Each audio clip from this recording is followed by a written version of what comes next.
Hello everyone, my name is Praveen Anchal and I welcome you all in our YouTube channel of Core Academy. And today we will discuss about history lesson number 1, that is the rise of nationalism in Europe, class 10th, है ना? तो ये chapter हम लोग बहुत अच्छे से पढ़ेंगे आज and enjoy करेंगे. Okay, so let's write the name of the chapter first. So here it is, class 10th.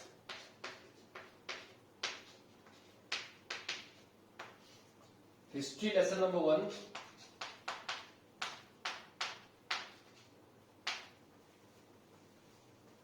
Rise of nationalism in Europe.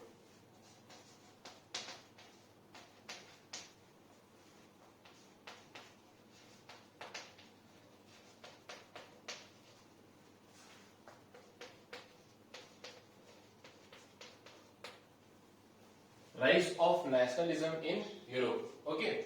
So this chapter today we will discuss. So here ये जो chapter है हम लोग समझेंगे बहुत अच्छे से एक टाइमलाइन चार्ट के माध्यम से, और मैं आपको गारंटी देता हूं कि अगर ये टाइमलाइन चार्ट आप लोग बहुत अच्छे से समझेंगे तो ये पूरा चैप्टर आपको कभी नहीं भुलाएगा. Okay, so let's start this very important timeline chart.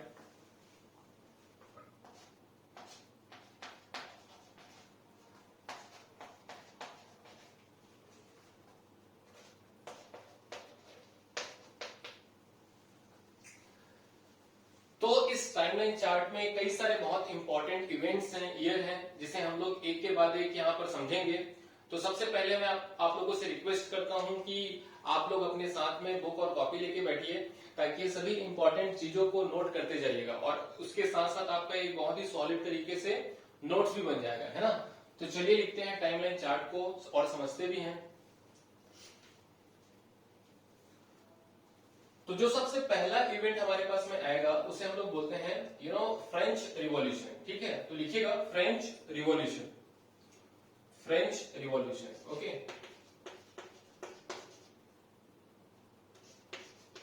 तो हमारा ये जो चैप्टर है ना वो स्टार्ट होता है फ्रेंच रिवॉल्यूशन से. फाइन. फ्रेंच रिवॉल्यूशन के बाद में जो नेक्स्ट बहुत ही इंपॉर्टेंट कैरेक्टर आएंगे ना, उनका नाम होता है नेपोलियन. तो लिखिएगा प्लीज नेपोलियन. देखिए, अभी सिर्फ आप इसके बारे में लिखते जाइएगा, और एक बार आप इसको बना लेंगे ना, फिर मैं इसको डिटेल में आपको समझाऊंगा कि क्या ये टाइमलाइन है ना, पूरी स्टोरी क्या बताता है.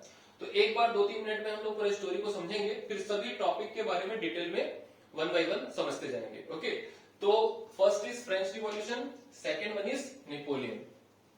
After that we will discuss about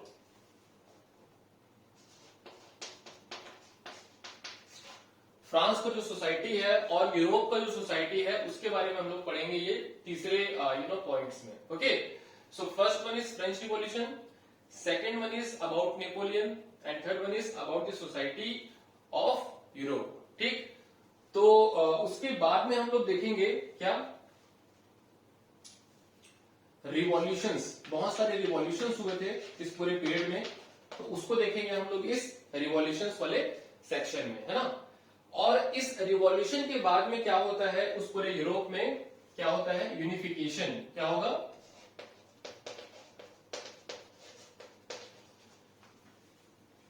unification, है ना. और देखिए, यूनिफिकेशन के बाद में एक और भी बहुत ही इंपॉर्टेंट हम लोग टॉपिक पढ़ेंगे, जिसका नाम होगा visualising the nation. Visualising the nation. ठीक है, विजुअलाइजिंग दी नेशन. और जो लास्ट टॉपिक है ना, उसे हम कहते हैं नेशनलिज्म एंड इंपीरियलिज्म, है ना. लिखिएगा nationalism and imperialism. Nationalism and imperialism. ठीक है, नेशनलिज्म एंड इंपीरियलिज्म. और इसी नेशनलिज्म एंड इंपीरियलिज्म के टॉपिक के अंदर में एक और बहुत ही इंपॉर्टेंट सब टॉपिक होता है, जिसे हम लोग कहते हैं टेंशन इन बाल्कन रीजन, है ना. तो मैं टेंशन इन बाल्कन रीजन नहीं लिख के सिर्फ बाल्कन रीजन लिख रहा हूं. आप समझ जाइएगा कि यहाँ पर कुछ बहुत ज्यादा टेंशन हुआ था. ठीक है, तो ये बाल्कन्स का केस स्टडी हम लोग यहाँ पर देखेंगे, और इसी टेंशन की वजह से क्या हो जाता है, वर्ल्ड वॉर 1 हो जाता है। क्या हो जाता है? वर्ल्ड वॉर 1, है ना। तो इसको मैं WW1 कर देता हूं, दैट इज वर्ल्ड वॉर 1। ठीक, तो आप समझ सकते हैं कि हमारा जो ये पूरा चैप्टर है वो स्टार्ट होता है फ्रेंच रिवॉल्यूशन से और कहां खत्म होगा? वर्ल्ड वॉर 1 में, है ना। अब इसके अंडर पे क्या क्या चीजें हम देखेंगे ना, वो भी एक बार लिख लेते हैं और फिर उसके बाद में मैं पूरा चैप्टर का एक ओवरव्यू आपको दूंगा, है ना। सो लेट्स स्टार्ट। इसको थोड़ा अच्छे से जमा देते हैं। आप लोग भी बनाते जाइएगा, अगर वर्टिकल ना बने तो सॉरी, अगर हॉरिजॉन्टल ना बन पाए तो आप वर्टिकल टाइमलाइन भी बना सकते हैं, कोई दिक्कत नहीं उसमें।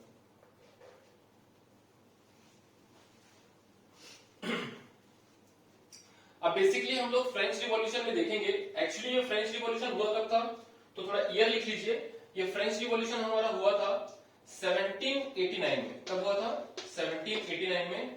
और वर्ल्ड वॉर 1 कब हुआ था? तो 1914 में। कब हुआ था बेटा वर्ल्ड वॉर 1? 1914 में।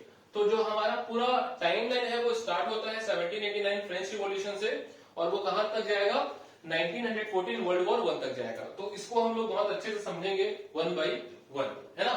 तो फ्रेंच रिवॉल्यूशन के अंडर पे क्या क्या देखेंगे कि भैया फ्रेंच रिवॉल्यूशन क्यों हुआ था, कैसे हुआ था, और इस फ्रेंच रिवॉल्यूशन के दौरान पे क्या क्या चेंजेस आई थी, है ना।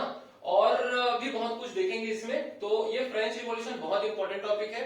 इसमें से एक बहुत ही इंपॉर्टेंट क्वेश्चन हमेशा आता है बोर्ड एग्जामिनेशन में। देखो, इस पूरे चैप्टर को समझते हुए मैं आपको कुछ इंपॉर्टेंट टॉपिक्स भी बताऊंगा जो कि बोर्ड एग्जामिनेशन में फ्रीक्वेंटली पूछा जाता है।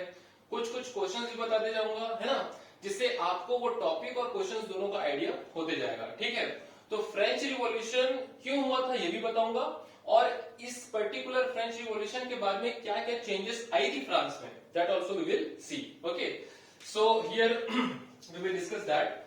आफ्टर दैट, जब फ्रेंच रिवॉल्यूशन की वजह से एक चीज याद रखिएगा, फ्रेंच रिवॉल्यूशन से पहले, है ना, फ्रांस में क्या था? मोनार्किक सिस्टम था। और फ्रेंच रिवॉल्यूशन के बाद में क्या आ जाता है वहां पर? डेमोक्रेसी। तो आप लिखिएगा मोनार्की से किसमें चेंज हुआ? डेमोक्रेसी में चेंज हुआ। किसकी वजह से? फ्रेंच रिवॉल्यूशन की वजह से, है ना। लेकिन इस डेमोक्रेसी को कौन खत्म कर देता है? नेपोलियन, है ना। तो जब नेपोलियन आएगा वो मैं बताऊंगा स्टार्टिंग से आपको। तो नेपोलियन का जब पीरियड स्टार्ट होगा तो इसमें हम लोग पढ़ेंगे कुछ इंपॉर्टेंट चीजें, नोट करते जाइएगा। सबसे पहले इसका जो रूल स्टार्ट होता है ना, वो स्टार्ट होता है 1799 से। कब स्टार्ट होगा? 1799 में। और ये अपने आप को ऑफिशियली इंपीरियर घोषित कर देता है पूरे फ्रांस का 1804 में, 1804 में, है ना। और जब ये अपने आप को इंपीरियर घोषित करता है 1804 में, तो बहुत सारे रूल्स और रेगुलेशंस भी लेके आता है, जिसे हम लोग बोलेंगे सिविल कोड। क्या बोलेंगे? Civil code. इसके ये भी 1804 में ही आया था, है ना। अब सिविल कोड के कई सारे पॉजिटिव पॉइंट्स भी होंगे और कई सारे निगेटिव पॉइंट्स भी होंगे, है ना, कई सारे निगेटिव पॉइंट्स भी होंगे। ठीक, और ये जो पर्टिकुलर पर्सन थे या फिर लीडर थे नेपोलियन, ये बहुत ही एम्बिशियस थे। He was very ambitious. इनका जो पूरा बोलना चाहिए कि पर्सनालिटी था, वो काफी बड़े बड़े सपने देखने वाला पर्सनालिटी था, है ना। तो इसकी वजह से हम लोग देखेंगे कि क्या प्रॉब्लम होता है। और लास्ट में ये एक बैटल में इनकी हार होती है, जिसे कहते हैं बैटल ऑफ वाटरलू, है ना। बैटल ऑफ वाटरलू होता है। और इस बैटल ऑफ वाटरलू में चूंकि नेपोलियन की हार हो जाती है, तो नेपोलियन के ऊपर में बहुत सारे, नेपोलियन के ऊपर में तो नहीं लेकिन फ्रांस के ऊपर में, क्योंकि नेपोलियन कहां का लीडर था? फ्रांस का लीडर था, है ना। तो फ्रांस के ऊपर में बहुत सारे पेनल्टीज लगते हैं। कौन से ट्रीटी के माध्यम से? ट्रीटी ऑफ वियना, है ना, ट्रीटी ऑफ वियना। ठीक है, तो ट्रीटी ऑफ वियना के बारे में देखेंगे हम लोग। तो इतनी सारी चीजें हम लोग इसमें पढ़ेंगे, किसमें? नेपोलियन के बारे में। ठीक, अब उसके बाद में हम लोग आएंगे कहां पर? सोसाइटी में, है ना। तो सोसाइटी जो है वो यूरोप का कैसा था वो देखेंगे। तो सोसाइटी में हम लोग कितनी सारी चीजें के बारे में पढ़ेंगे, एक बार देख लेते हैं ब्रीफ में। तो पहला हम लोग पढ़ेंगे एरिस्टोक्रेट्स। क्या देखेंगे पहला? एरिस्टोक्रेट्स, है ना। तो एरिस्टोक्रेट्स कौन थे मैं बताऊंगा आपको। दूसरा बहुत ही इंपॉर्टेंट हम लोग देखेंगे पीजेंट्स। किसके बारे में देखेंगे? पीजेंट्स एंड वर्कर्स, है ना, पीजेंट्स एंड वर्कर्स, ठीक है। उसके बाद में तीसरा बहुत ही इंपॉर्टेंट है न्यू मिडिल क्लास, ठीक, न्यू मिडिल क्लास, है ना। चौथा बहुत ही इंपॉर्टेंट आएगा इसी न्यू मिडिल क्लास के अंदर ही हम लोग कुछ आइडियाज इनके पास था, कुछ स्पेशल आइडियाज थे इनके पास में, ठीक, उसको हम लोग देखेंगे। और ये जो आइडियाज थे, ठीक है, इस आइडिया को हम लोग क्या बोलते हैं बेटा? इनके पास में नया आइडिया था, तो इस आइडिया को हम लोग क्या बोलते हैं? Liberal ideas. Which ideas? Liberal ideas, ठीक है। और इसी से ही आता है हमारा लिबरलिज्म, है ना। तो मैं बताऊंगा कि क्या होता है ये लिबरलिज्म, ठीक। अभी सिर्फ लिखते जाओ आप, है ना। अभी सिर्फ और सिर्फ आप लोग लिखते जाइए, कुछ मत सोचिए। सिर्फ और सिर्फ आपका ये टारगेट होना चाहिए कि हमको एक बहुत ही बेहतरीन टाइमलाइन चार्ट अभी बनाना है। उसके बाद में हम लोग देखेंगे इसी लिबरलिज्म के अंडर पे एक बहुत ही इंपॉर्टेंट चीज था जिसे हम लोग समझेंगे, जो कि आप बोल सकते हो ज़ॉल्वेरिन, है ना। तो मैं बताऊंगा कि ये ज़ॉल्वेरिन भी क्या था, तो ज़ॉल्वेरिन लिख लीजिए। और इन सभी चीजों को समझने के बाद में एक और भी बहुत ही इंपॉर्टेंट कॉन्सेप्ट था जिसको मैं यहाँ पर लिख देता हूं और हम लोग समझेंगे कुछ देर बाद में, जिसे बोलते हैं कंजर्वेटिज्म, ठीक है, कंजर्वेटिज्म, है ना। तो ये कंजर्वेटिज्म भी समझेंगे कि क्या था कंजर्वेटिज्म। तो इतनी सारी चीजें हम लोग देखेंगे सोसाइटी वाले पार्ट में, है ना। एक बार फिर से मैं रिपीट करता हूँ। सोसाइटी में पहला देखेंगे हम लोग एरिस्टोक्रेट्स, जो कि बहुत अमीर लोग हुआ करते थे। दूसरा देखेंगे पीजेंट्स एंड वर्कर्स, जो कि बहुत गरीब हुआ करते थे।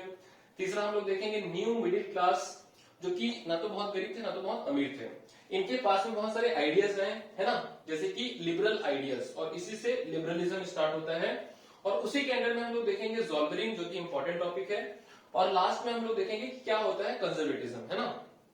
तो उसके बाद में ये जो जैसे ही खत्म होता है फिर हम लोग स्टार्ट करेंगे रिवॉल्यूशनरीज के बारे में, ठीक है। तो देखिए एक चीज मैं बताना भूल गया था कि ये बैटल ऑफ वाटरलू का ईयर लिख लीजिएगा, कब हुआ था? 1815 में। कब हुआ था? यहां पर मैं लिख देता हूं छोटा सा, 1815, है ना। तो जो नेपोलियन के बारे में हम लोग कहां से कहां तक पढ़ेंगे? 1799 से 1815, ठीक है। उसके बाद में हम लोग सोसाइटी के बारे में कहां से कहां तक पढ़ेंगे? 1815, यहां पर लिख देता हूं मैं, 1815 से 1830 के बीच में, है ना, 1815 टू 1830। फ्रेंच रिवॉल्यूशन कहां से कहां तक पढ़ेंगे? 1789 से 1799, है ना, 1799। वैसे हालांकि फ्रेंच रिवॉल्यूशन सिर्फ 1789 में हुआ था, लेकिन उस पूरे पीरियड को मैं बताऊंगा 10 सालों का, दैट इज 1789 टू 1799, है ना। और उसके बाद में जो रिवॉल्यूशनरीज को हम लोग देखेंगे, इसको द एज ऑफ रिवॉल्यूशन कहते हैं। बेसिकली अगर आप बुक में पढ़ेंगे तो इस टॉपिक का नाम है द एज ऑफ रिवॉल्यूशन। यहां पर मैंने लिख दिया है थॉर करके, है ना। थॉर मतलब क्या हो गया? सॉरी, थॉर, है ना। तो the age, okay, of revolution, ये थॉर नहीं होगा, टॉर होगा, ठीक है। द एज ऑफ रिवॉल्यूशन, ठीक। तो इसमें बहुत सारे रिवॉल्यूशन हुए हैं, इसीलिए इसे क्या कहते हैं? The age of revolution. तो इसको एक एक करके हम लोग समझते हैं। तो इसमें बहुत सारी इंपॉर्टेंट चीजें थी जिसे मैं एक एक करके आपको बताते जाता हूं। पहला जो रिवॉल्यूशन हुआ था ना, इसमें फिर से देखेंगे हम लोग फ्रांस के बारे में, ठीक है। पहला रिवॉल्यूशन हुआ था फ्रांस, और इसका पीरियड कहां से कहां तक चलेगा? देखो अभी हम लोग सीक्वेंस में चल रहे हैं। 1789 से स्टार्ट हुआ, 1799 तक गया, 1789 टू 1799, 10 सालों का है ये पूरा। फिर 1799 टू 1815, ये पूरा नेपोलियनिक रूल था, ठीक है। फिर 1815 से 1830 के बीच में हम लोग सोसाइटी को देख लेंगे, जिसमें हम लोग अमीरों के बारे में पढ़ेंगे, गरीबों के बारे में पढ़ेंगे और न्यू मिडिल क्लास के बारे में पढ़ेंगे। उसके बाद में हम लोग देखेंगे revolutionaries, means the age of revolution. तो इसका पीरियड यहां पर छोटा सा लिख लीजिएगा, पीरियड लिख लीजिएगा इसका पीरियड था 1830 टू 48, है ना, 1830 to 48, that is the age of revolution, है ना। तो इसमें हम लोग कौन कौन से देशों के रिवॉल्यूशंस के बारे में पढ़ेंगे? देखिएगा बहुत सारे देशों में रिवॉल्यूशन हुआ था इस पीरियड में। तो पहला रिवॉल्यूशन हम लोग देखेंगे फ्रांस में। फ्रांस में टोटल 2 रिवॉल्यूशन हुआ था। पहला हुआ था 1830 में और दूसरा हुआ था 1848 में, है ना। तो जो 1830 का रिवॉल्यूशन को बहुत ही फेमस तरीके से हम लोग जुलाई रिवॉल्यूशन भी कहते हैं, और 1848 में तो रिवॉल्यूशन हुआ ही था। उसके बाद दूसरा बहुत इंपॉर्टेंट कंट्री है बेल्जियम, ठीक है, बेल्जियम। तो बेल्जियम में कब हुआ था भाई रिवॉल्यूशन, तो लिखिएगा 1830 में, है ना। बेल्जियम में कब हुआ था, 1830 में। उसके बाद जो नेक्स्ट बहुत ही इंपॉर्टेंट कंट्री है उसका नाम है ग्रीक, है ना। तो उसे कहते हैं ग्रीक वॉर ऑफ इंडिपेंडेंस। क्या कहते हैं, ग्रीक वॉर ऑफ इंडिपेंडेंस। यहां लिख देता हूं मैं, Greek war of independence, Greek war of independence, है ना, ग्रीक वॉर ऑफ इंडिपेंडेंस। ये कब हुआ था, तो इसका आप टाइमलाइन लिख लीजिएगा 1821 से 1832 के बीच में, है ना। 1821 से 1832 के बीच में ग्रीक वॉर ऑफ इंडिपेंडेंस हुआ था। उसके बाद में चौथा कंट्री हम लोग देखेंगे इसमें, जिसका नाम था जर्मनी, है ना। तो जर्मनी में एक बहुत ही इंपॉर्टेंट पार्लियामेंट हुआ था, जर्मनी, जिसे कहते हैं फ्रैंकफर्ट पार्लियामेंट। क्या कहते हैं बेटा बताओ, फ्रैंकफर्ट पार्लियामेंट, है ना। फ्रैंकफर्ट क्या है, एक सिटी का नाम है वहां पर, फ्रैंकफर्ट पार्लियामेंट, बहुत ही फेमस सिटी है वहां का, फ्रैंकफर्ट पार्लियामेंट, है ना। और ये जो फ्रैंकफर्ट पार्लियामेंट कब हुआ था, तो लिखिएगा ईयर 1848, 1848, है ना, फ्रैंकफर्ट पार्लियामेंट। तो इन 4 देशों के बारे में पढ़ेंगे, फिर से मैं बता देता हूं। पहला देश पढ़ेंगे हम लोग फ्रांस, दूसरा हम लोग पढ़ेंगे बेल्जियम, तीसरा हम लोग पढ़ेंगे ग्रीक वॉर ऑफ इंडिपेंडेंस, और चौथा हम लोग देखेंगे जर्मनी के बारे में, ठीक। उसके बाद में देखो, अब ये भाई रिवॉल्यूशन तो हो रहा है, लेकिन हम लोग रिवॉल्यूशन कैसे करेंगे, किसी लीडर के अंडर में करेंगे ना। तो उन लीडर्स को क्या कहा जाता था, रिवॉल्यूशनरीज। जो लोग यहाँ पर मिलके करते थे ना रिवॉल्यूशन, उनको क्या कहा जाता था, रिवॉल्यूशनरीज। और ऐसे ही कुछ लीडर के बारे में हम लोग पढ़ेंगे। तो एक नया टॉपिक यहाँ पर दीजिएगा, इसी में पढ़ेंगे हम लोग, है ना। एक नया टॉपिक दीजिएगा जिसे हम लोग बोलेंगे रिवॉल्यूशनरीज, ठीक है।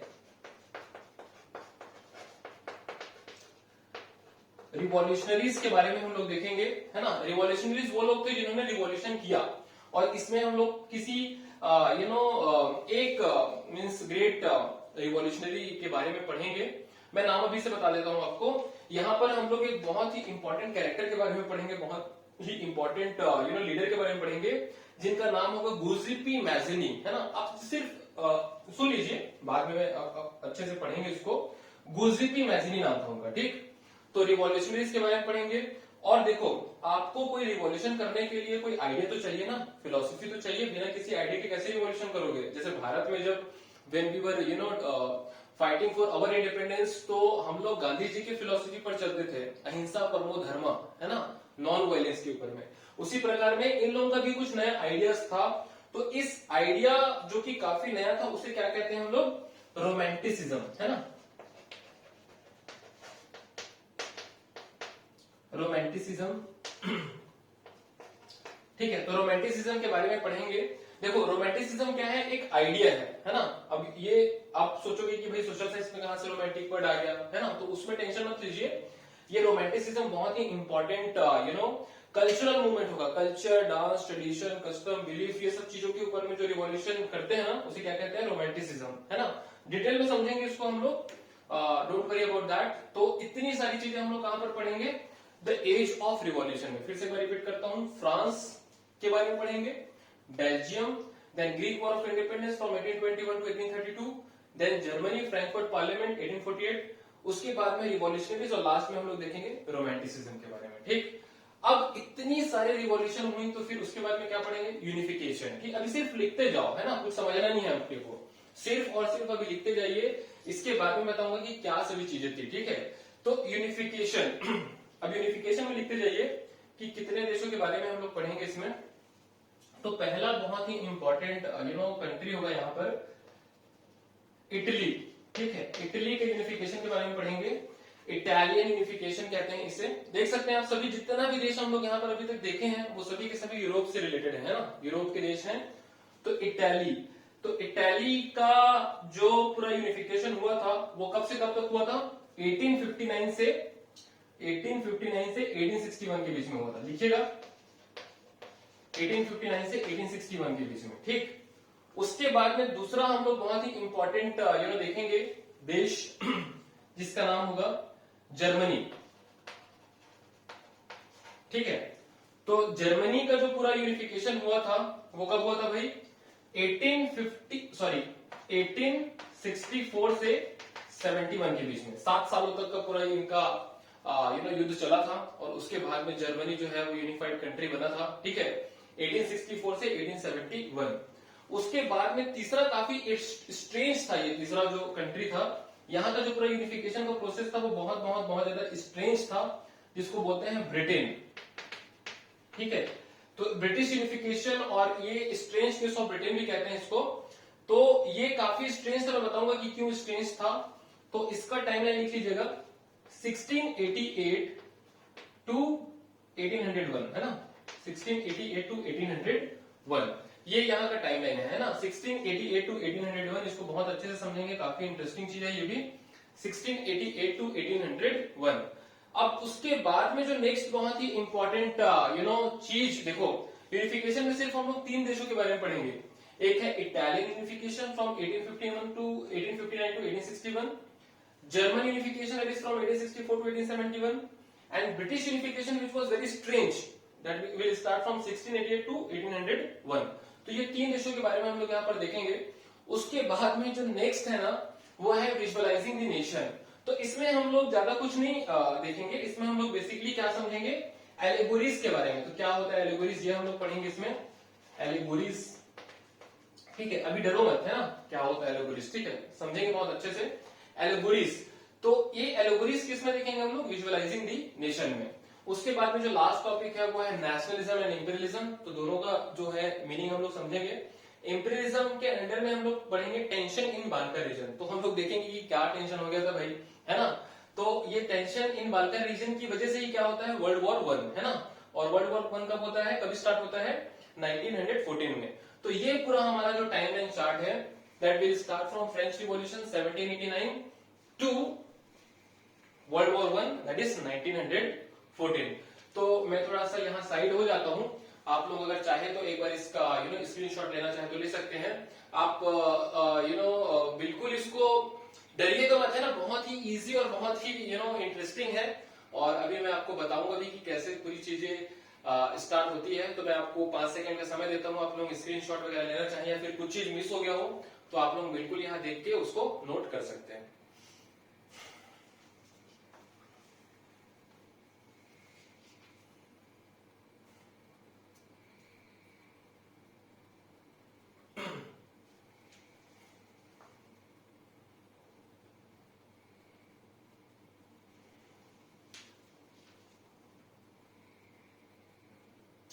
तो चलिए अभी स्टार्ट करते हैं, है ना। I hope you all have taken the screenshot here. तो बेटा जब इसका आप चैप्टर का नाम ही देखो अब हम लोग पूरा डिटेल में पूरा इन डेप्थ हम लोग अब स्टडी करेंगे और हर टॉपिक को बहुत ही डिटेल में समझेंगे, ठीक है। तो सबसे पहले जब भी कोई हम लोग चैप्टर स्टार्ट करते हैं ना तो उस चैप्टर का हम लोग नाम बहुत अच्छे से समझते हैं कि भाई वो चैप्टर का नाम क्या है ना। तो अभी तक आपको सिर्फ स्टार्टर मिल रहा था, अभी यहां से जो है मेन कोर्स मिलना आपको स्टार्ट होगा, है ना।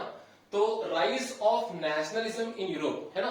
तो देखो राइज ऑफ नेशनलिज्म, तो समझिए कि नेशनलिज्म का मतलब क्या होता है। नेशनलिज्म मतलब कि आपके अपने देश के प्रति प्यार और रिस्पेक्ट को ही क्या कहते हैं हम लोग, नेशनलिज्म बोलते हैं, है ना, इन यूरोप। तो ये पूरे कौन से कॉन्टिनेंट में होगा, यूरोपियन कॉन्टिनेंट में होगा।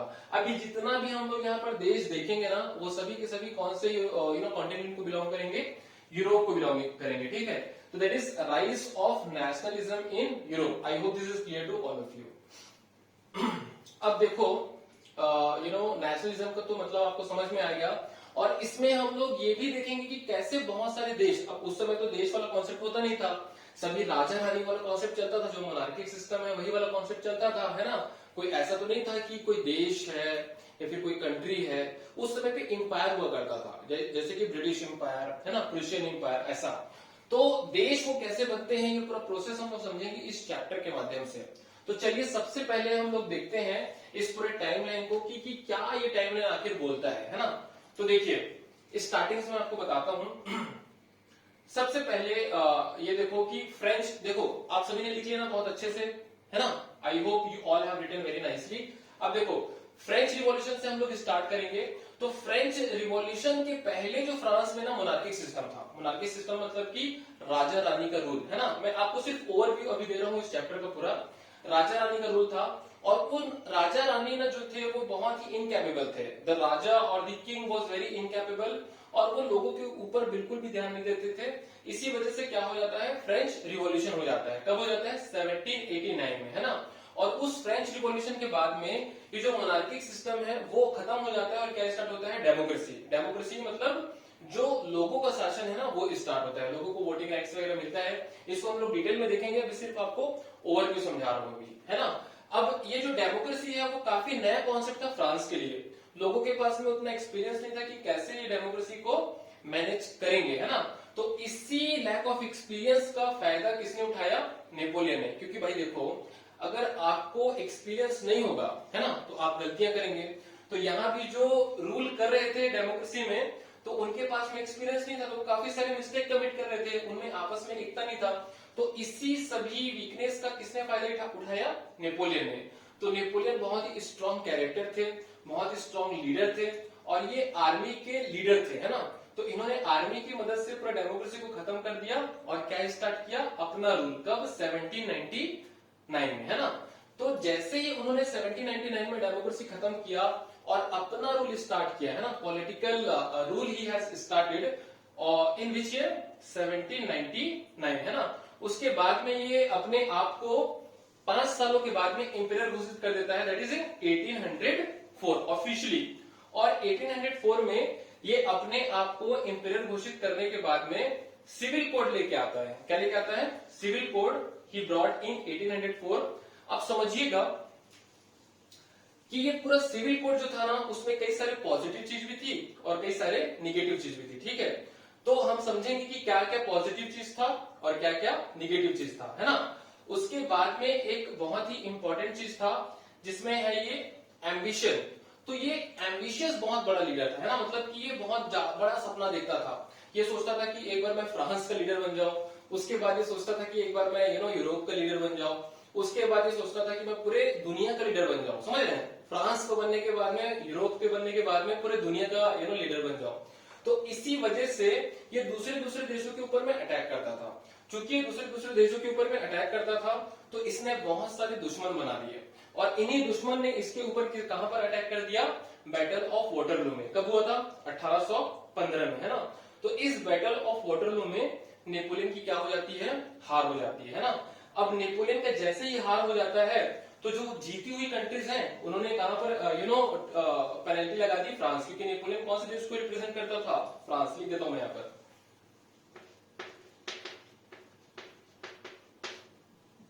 कौन से देश को रिप्रेजेंट करता था? फ्रांस को रिप्रेजेंट करता था, है ना?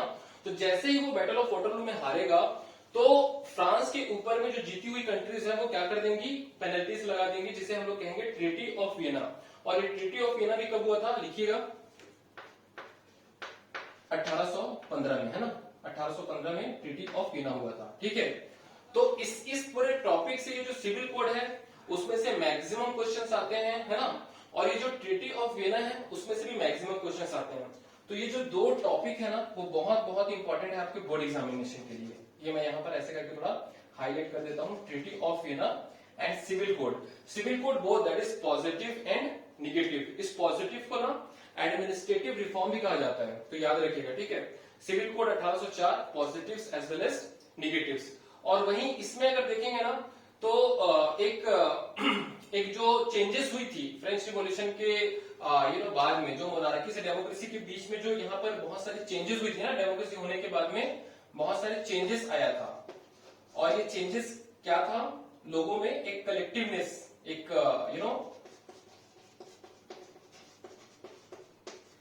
Collectiveness means the common identity and collectiveness. तो ये पूरी चेंजेस जो थी ना वो बोर्ड एग्जामिनेशन में हमेशा पूछता है कि what were the changes that took place during the French Revolution that brought the collectiveness and the and the common identity within the citizen of France। तो इस टाइप का जो क्वेश्चन है वो आता है, तो इसको हम लोग देखेंगे बहुत अच्छे से। तो इसको भी आप कर लो। स्टालिन मार्क बहुत ही इंपॉर्टेंट, ये भी एक टॉपिक है ना। तो एक ये बहुत इंपॉर्टेंट टॉपिक हो गया, ठीक। एक नेपोलियन का जो सिविल कोड है वो बहुत इंपॉर्टेंट टॉपिक हो गया, और एक ट्रीटी ऑफ वियना बहुत इंपॉर्टेंट टॉपिक हो गया ना। इसको आपको बहुत अच्छे से रिटर्न में प्रैक्टिस करना है ना, बहुत बार पूछा जाता है। उसके बाद में ये हो गया पूरा फ्रांस का केस स्टडी कंप्लीट। अब देखो ट्रीटी ऑफ वियना में एक बहुत बड़ा चीज ये हुआ था, देखो नेपोलियन क्या था बेटा, फ्रांस का लीडर था और ये एक डिक्टेटर था। क्या था ये, एक डिक्टेटर था, है ना। तो देखो फ्रांस में सबसे पहले क्या हुआ, मोनार्किक सिस्टम आया 1789 से पहले। फ्रेंच रिवॉल्यूशन के बाद में वहां पर क्या आ गया, डेमोक्रेसी, है ना। और डेमोक्रेसी कब तक चला, 1799 तक। उसके बाद में नेपोलियन आया, डेमोक्रेसी खत्म कर दिया और अपना रूल स्टार्ट किया और वो बन गया डिक्टेटर। तो इसको डिक्टेटर क्यों बोलते हैं, क्योंकि देखो ये कोई रॉयल फैमिली से नहीं आता था, है ना, ये एक कॉमन फैमिली से आता था। और जो कॉमन फैमिली से आकर लीडर बनते हैं ना, उनको क्या बोलते हैं, डिक्टेटर। लेकिन जो किसी रॉयल फैमिली से आकर बनते हैं उनको क्या बोलते हैं, मोनार्क, है ना। That is the difference between monarch and dictator. जैसे मैं आपको एक एग्जांपल दूं, है ना, अकबर का। तो Akbar was coming from a very royal family which was known as Mughal, तो इसीलिए अकबर क्या होगा, मोनार्क होगा, है ना। लेकिन हिटलर, तो हिटलर किसी रॉयल फैमिली से नहीं आता था, है ना। तो Hitler will be called as dictator, जो कि कहां के थे, जर्मनी के। Similarly Napoleon was not coming from any royal family, he was coming from a common family, that is why he will be called as dictator. So I hope this is clear to all of you, है ना। तो ये जो सभी चीजें हमने देखा। अब देखो ट्रीटी ऑफ वियना में सबसे बड़ा चीज क्या हुआ था, मैं यहां पर लिख के बताता हूं आपको।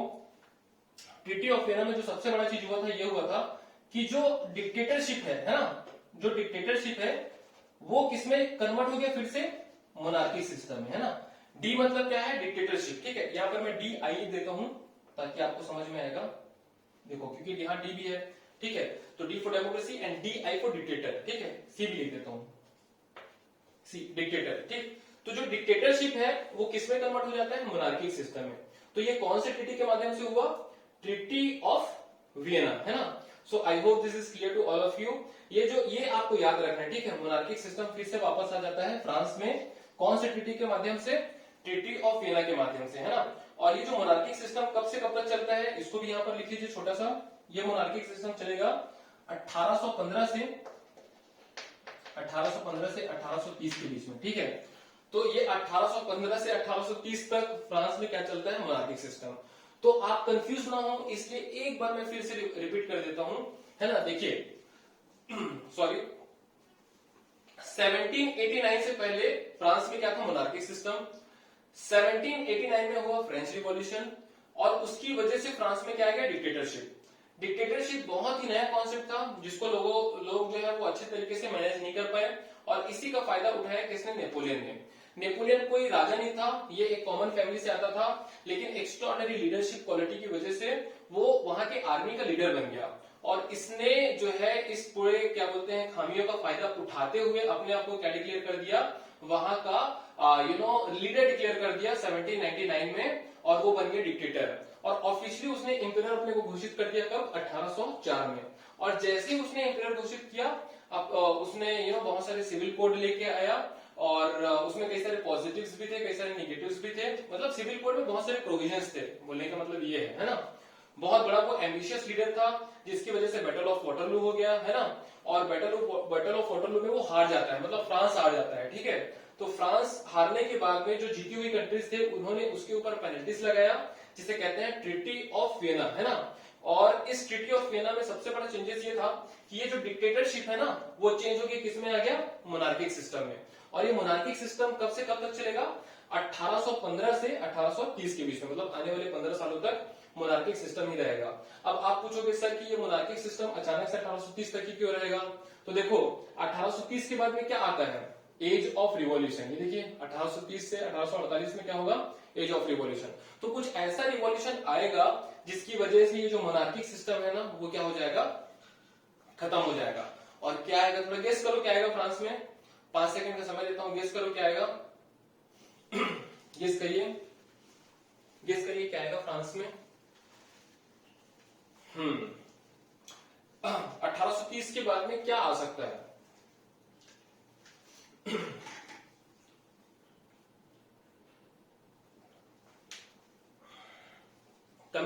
कमेंट करके बताइए 1830 के बाद में फ्रांस में क्या आ सकता है।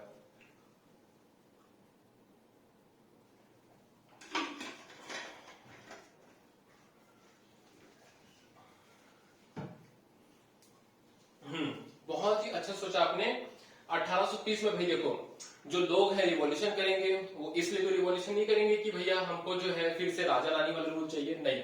वो किस लिए रिवॉल्यूशन करेंगे कि उनको क्या चाहिए, कॉन्स्टिट्यूशन क्या चाहिए, क्या चाहिए बेटा उनको, कॉन्स्टिट्यूशन। तो इसी कॉन्स्टिट्यूशन को फिर से वापस लाने के लिए वो क्या करते हैं, रिवॉल्यूशन करते हैं 1830 में। ये देख सकते हैं फ्रांस में 1830 में रिवॉल्यूशन हुआ था। तो इसी रिवॉल्यूशन में ये जो मोनार्किक सिस्टम खत्म हो जाता है, कब, यहाँ पर 1830 में, है ना। इसीलिए ये 1830 तक ही मैंने लिखा है। तो 1830 में ये मोनार्किक सिस्टम खत्म हो जाएगा और कौन सा नया रूल आएगा, कॉन्स्टिट्यूशन का नया रूल आएगा। उसको हम लोग समझेंगे इस वाले पार्ट में, ठीक है। तो अभी टेंशन नहीं लेना है, अभी यहीं तक समझना है। अब ये बताइए कि यहां तक समझने में कोई दिक्कत, परेशानी, प्रॉब्लम हो तो बताइए, कमेंट सेक्शन में मुझे बताइएगा, है ना। मैं आपको रिप्लाई वहां पर करूंगा, आंसर दूंगा, ठीक।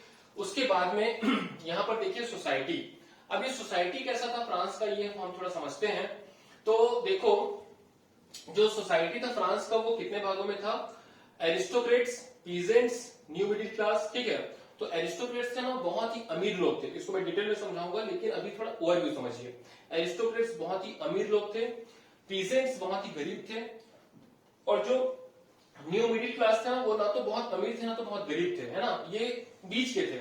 और ये जो इंडस्ट्रियलाइजेशन की वजह से काफी इनके पास में पैसा आ जाता है और वो एजुकेशन में खर्च करते हैं, जिसकी वजह से उनमें न्यू आइडियाज आता है। और उसी न्यू आइडियाज की वजह से उनमें एक लिबरल माइंडसेट आता है। लिबरल मतलब क्या होता है, फ्रीडम वाला, है ना। तो ये जो थे ना लिबरल्स, ये मोनार्किक सिस्टम के बिल्कुल अगेंस्ट थे। ये इनको बिल्कुल पसंद नहीं था मोनार्किक सिस्टम, बिल्कुल इन्हें पसंद नहीं था राजा रानी का रूल, है ना। और इसी लिबरलिज्म को प्रैक्टिकली इंप्लीमेंट करने के लिए एक यूनियन का एस्टैब्लिशमेंट होता है, जिसे ज़ोल्वेरिंग कहते हैं, है ना। तो इसको मैं बहुत अच्छे से समझाऊंगा, ज़ोल्वेरिंग आता है बोर्ड एग्जामिनेशन में, ठीक है। और इस सभी कॉन्सेप्ट के अपोजिट में एक कॉन्सेप्ट था कंजर्वेटिव। तो कंजर्वेटिव लोग हमेशा किसको सपोर्ट करते थे, किंग को सपोर्ट करते थे, है ना। जो मोनार्किक सिस्टम था उसको सपोर्ट करते थे। यहां पर लिख देता हूं, मोनार्किक सिस्टम को हमेशा सपोर्ट करते थे, ठीक। ये हमेशा किसको सपोर्ट करते थे, मोनार्किक सिस्टम को। और लिबरल्स किसको हमेशा अपोज करते थे, मोनार्किक सिस्टम को। तो इसमें हम लोग देखेंगे liberals versus conservatives, liberal versus conservatives, है ना। तो ये हमको समझ में आ गया अच्छे से। उसके बाद में देखिए, इन्हीं लिबरल लोगों ने लिबरल माइंडेड लोगों ने क्या कर देते हैं, बहुत सारे रिवॉल्यूशंस कर देते हैं। कब से कब तक, 1830 से 1848 के बीच में बहुत सारे रिवॉल्यूशन करते हैं। तो जो सबसे पहला रिवॉल्यूशन होता है ना, वो कहां होता है, फ्रांस में, 1830 में और 1848 में। एक पहले ही हो चुका है, कब, 1789 में, है ना। दूसरा कब होता है, 1830 में।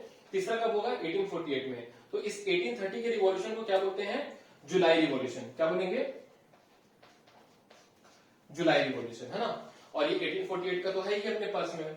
दूसरा जो देश है, देखो, France, Belgium, Greece and Germany. अगर आप वर्ल्ड मैप में देखोगे तो ये चारों देश आपस में बहुत एक दूसरे के पास पास है ना। जस्ट दिस पर्टिकुलर फ्रांस के ऊपर में बेल्जियम है, और ये फ्रांस के थोड़े से साइड में क्या है, जर्मनी है ना, वहीं पास में ही ग्रीक भी है, ठीक है। तो ये चारों देश आपस में पास पास हैं। तो ये समझो कि फ्रांस में इतने सारे रिवॉल्यूशन हो रहे हैं, तो आसपास के देश भी बहुत ज्यादा इग्नाइटेड फील करेंगे, ठीक है। तो इसी वजह से बाकी देशों में भी क्या होने लगता है, रिवॉल्यूशन होने लगता है। तो एक रिवॉल्यूशन कहां हुआ, बेल्जियम में 1830 में, मैं बताऊंगा क्या रिवॉल्यूशन था। उसके बाद में दूसरा रिवॉल्यूशन होता है ग्रीस में, that is called as Greek war of independence, जो कि 1821 से 1832 तक चला था, 1821 टू 1832। उसके बाद में एक जर्मनी में भी कुछ ऐसा ही हुआ था, है ना, कॉन्स्टिट्यूशन के डिमांड को लेकर, जिसे कहते हैं फ्रैंकफर्ट पार्लियामेंट। बहुत इंपॉर्टेंट टॉपिक है, मैं बताऊंगा इसको, है ना। और उसके बाद में ये कब हुआ था, 1848 में। उसके बाद हम लोग कुछ ग्रेट पर्सनालिटीज के बारे में पढ़ेंगे, जिन्होंने ये पूरा रिवॉल्यूशन किया था, जिसे कहते हैं रिवॉल्यूशनरीज। और लास्ट में हम लोग पढ़ेंगे एक नए आइडिया के बारे में, जिसको बोलते हैं रोमांटिसिज्म, है ना। तो रोमांटिसिज्म क्या था ये मैं बताऊंगा आपको बहुत डिटेल में। देखिए, यहां तक जो है, यहां तक तो मैंने बता दिया कौन कौन से इंपॉर्टेंट टॉपिक है। इसमें जो सबसे इंपॉर्टेंट टॉपिक है, जो बार बार आता है, वो आता है लिबरलिज्म से, है ना। तो ये मैं थोड़ा हाईलाइट करता हूं इसको। लिबरलिज्म से बहुत इंपॉर्टेंट क्वेश्चंस आते हैं, ठीक। और एक बहुत ही इंपॉर्टेंट क्वेश्चंस आते हैं ज़ोल्वेरिन से, है ना। तो ज़ोल्वेरिन और लिबरलिज्म बहुत बहुत बहुत इंपॉर्टेंट है, आपको बिल्कुल भी मिस नहीं करना है ना, बहुत अच्छे से देखना है लिबरलिज्म एंड ज़ोल्वेरिन, ठीक है। यहां से जो क्वेश्चंस आते हैं वो एक आता है ग्रीक वॉर ऑफ इंडिपेंडेंस से, बहुत बहुत, जैसे आप लास्ट के 10 साल के क्वेश्चंस देखेंगे अनसॉल्व पेपर्स, तो ग्रीक वॉर ऑफ इंडिपेंडेंस से बहुत क्वेश्चंस आए हैं, ठीक है। ग्रीक वॉर ऑफ इंडिपेंडेंस से बहुत क्वेश्चन आए हैं, और एक फ्रैंकफर्ट पार्लियामेंट से ना बहुत ज्यादा क्वेश्चंस आता है, फ्रैंकफर्ट पार्लियामेंट, ठीक। तो फ्रैंकफर्ट पार्लियामेंट और ग्रीक वॉर ऑफ इंडिपेंडेंस बहुत इंपॉर्टेंट है। उसके बाद में रोमांटिसिज्म और रिवॉल्यूशनरीज, है ना। देखो मैं ये बोल रहा हूं कि ये बहुत ज्यादा इंपॉर्टेंट है, इसका मतलब ये नहीं कि आप इसको भी नहीं पढ़ोगे इसको भी नहीं पढ़ोगे, बिल्कुल ऐसा खतरनाक का मत करना, ठीक है। पढ़ना हमको सभी है ना, क्योंकि सिलेबस में है तो कुछ भी आ सकता है, लेकिन इनको बिल्कुल भी हमको नहीं छोड़ना है। ये जो मैं हाईलाइट कर रहा हूं ये हमेशा आते रहते हैं बोर्ड एग्जामिनेशन में, इसलिए इनको बिल्कुल भी नहीं छोड़ना है, और बाकी लोग को भी देख के चलना है अपने को, ठीक है। So that is all about the revolutions, that is the age of revolution, है ना।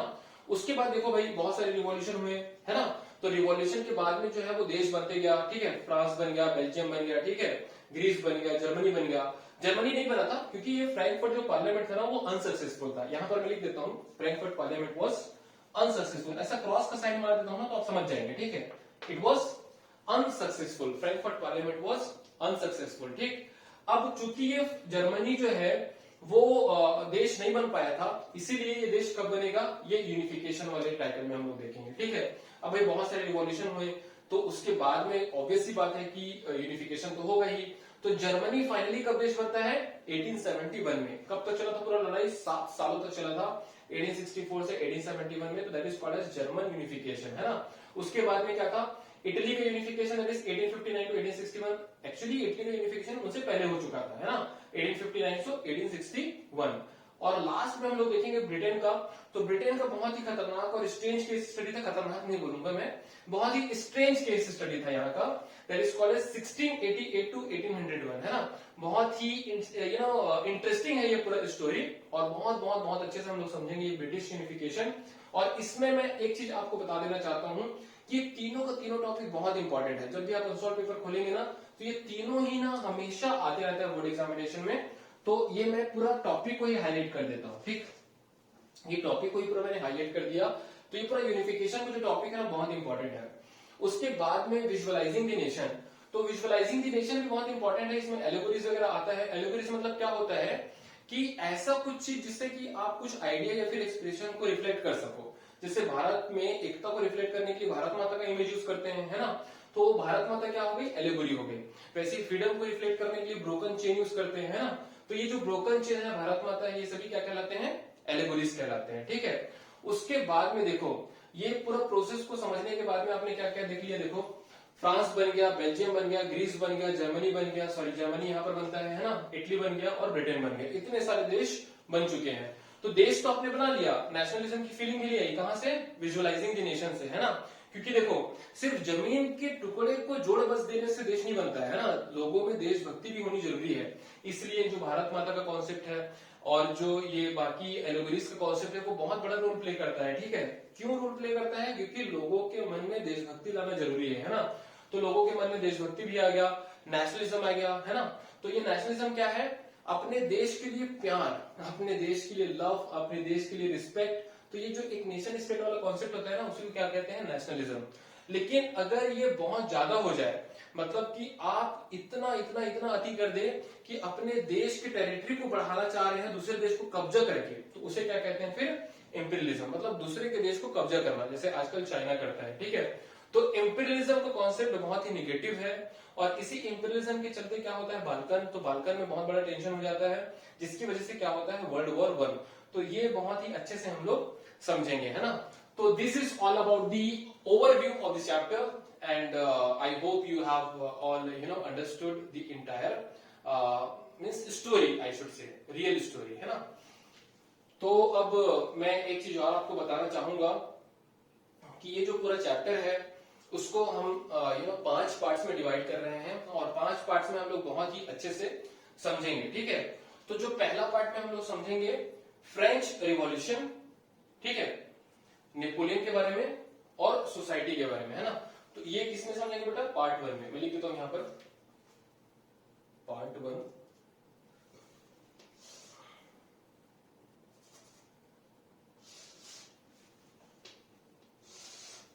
ठीक है, तो ये वाला किसमें आ जाएगा आपका, पार्ट 1 में आ जाएगा, है ना।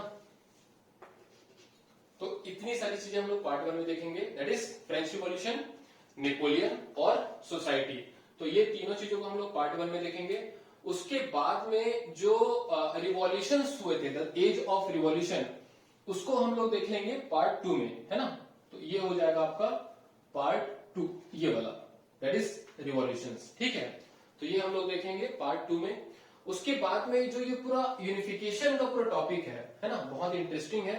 तो इसको हम लोग देखेंगे पार्ट नंबर 3 में, है ना। तो पार्ट नंबर 3 में यूनिफिकेशन का टॉपिक देख लेंगे। और ये जो visualising the nation and nationalism and imperialism का जो कॉन्सेप्ट है ना, उसको हम लोग देख लेंगे पार्ट नंबर 4 में। ठीक है, यहां पर मैं बना देता हूं इसको। ये जो दोनों टॉपिक है, ठीक, इसको हम लोग देख लेंगे पार्ट नंबर 4 में, है ना, पार्ट नंबर 4। और आप पूछेंगे सर ये तो पूरा कंप्लीट हो गया, पार्ट 5 क्या है। तो पार्ट नंबर 5 में हम लोग समझेंगे इंपॉर्टेंट क्वेश्चंस एंड आंसर, है ना। तो इंपॉर्टेंट क्वेश्चन एंड आंसर हम लोग समझेंगे पार्ट नंबर 5 में। Okay, so once again I am repeating, in part number 1 we will discuss about the French revolution, about the Napoleon and about the society, sorry my mistake, society हम लोग देखेंगे part number 1 में। और means the structure of society in Europe, है ना, ये देखेंगे हम लोग पार्ट नंबर 1 में। पार्ट नंबर 2 में क्या देखेंगे, the age of, okay, revolution, ये देखेंगे पार्ट नंबर 2 में। पार्ट नंबर 3 में क्या देखेंगे, यूनिफिकेशन, तो Italian unification, German unification and British unification. British unification थोड़ा सा स्ट्रेंज था, strange case of British unification. उसके बाद में चौथा हम लोग देखेंगे विजुअलाइजिंग द नेशन, लोगों के मन में देशभक्ति लाना जरूरी था, है ना, एलिगोरीज हमने देखे हैं इसमें। और उसके बाद में नेशनलिज्म एंड इंपीरियलिज्म, इंपीरियलिज्म काफी खतरनाक कॉन्सेप्ट है। और इसके बाद में हम लोग देखेंगे टेंशन इन बाल्कन रीजन, इसी इंपीरियलिज्म के अंडर में, और इसी बाल्कन रीजन की वजह से क्या हो जाता है, वर्ल्ड वॉर 1।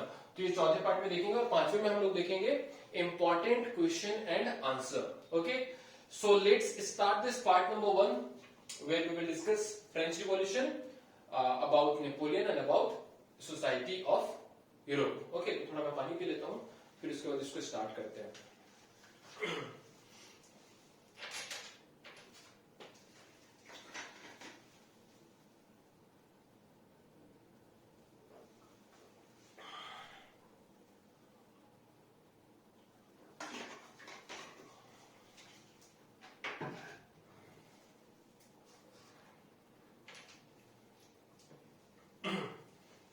देखिए, अब बहुत ही अच्छे से एनर्जेटिक वे पे हम लोग स्टार्ट करते हैं फ्रेंच रिवॉल्यूशन को।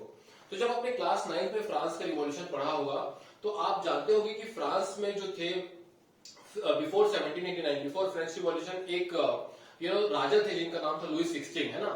तो लुई 16 कौन से फैमिली से आते थे, तो वो बिस्किट वाला फैमिली, आपको याद होगा बर्बन फैमिली, है ना। तो बर्बन डायनेस्टी के वो राजा थे जिनका नाम था लुई 16। बहुत ही इनकैपेबल रूलर थे, हमेशा अपनी रानी के ऊपर ही ध्यान दिया करते थे, लोगों के ऊपर बिल्कुल ध्यान नहीं देते थे वो, है ना।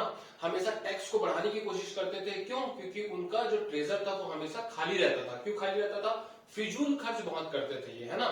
तो इसी वजह से चूंकि वो टैक्स बढ़ाना चाहते थे और टैक्स पूरे गरीब लोग ही पटाएंगे, तो इसी वजह से क्या हो जाता है, वहां पर फ्रेंच रिवॉल्यूशन हो जाता है।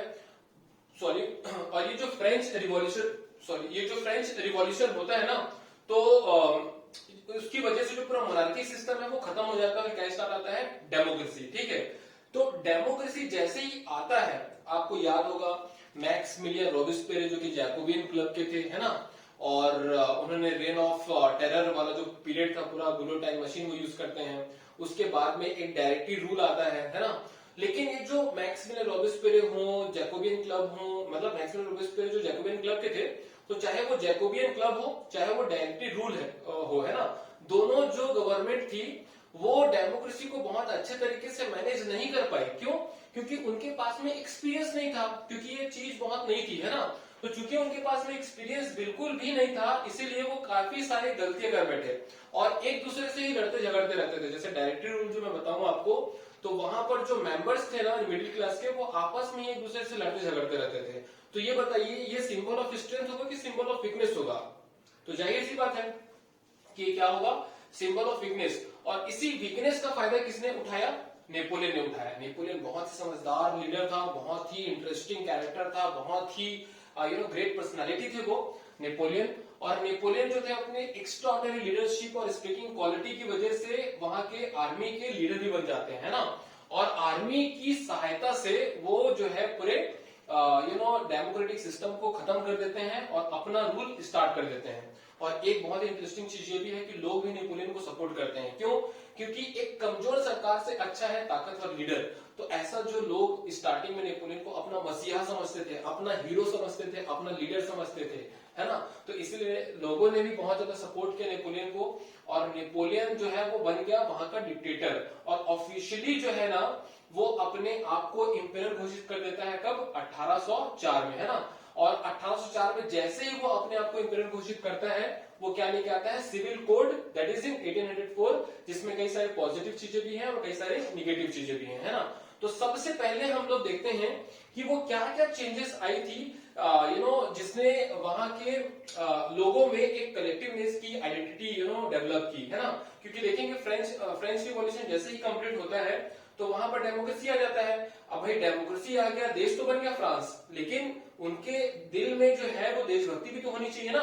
तो उसी देशभक्ति को जगाने के लिए वहां पर क्या आएगा? कलेक्टिवनेस का फीलिंग डेवलप करने के लिए कई सारी चीजें चेंजेस की गई, है ना। तो एक ये कलेक्टिवनेस के बाद में हम लोग क्या देखेंगे? सिविल कोड देखेंगे। दोनों ही बहुत इंपॉर्टेंट है, मैंने स्टार मार्क यहाँ पर किया हुआ है ना, ये जो कलेक्टिवनेस और सिविल कोड। तो सबसे पहले अपन देखते हैं कलेक्टिवनेस। तो वहां पर एक बहुत ही इंटरेस्टिंग कॉन्सेप्ट आया था, ला पैत्रे एंड ले सितोयन का, है ना, एंड ले सितोयन का, है ना, ला पैत्रे एंड ले सितोयन।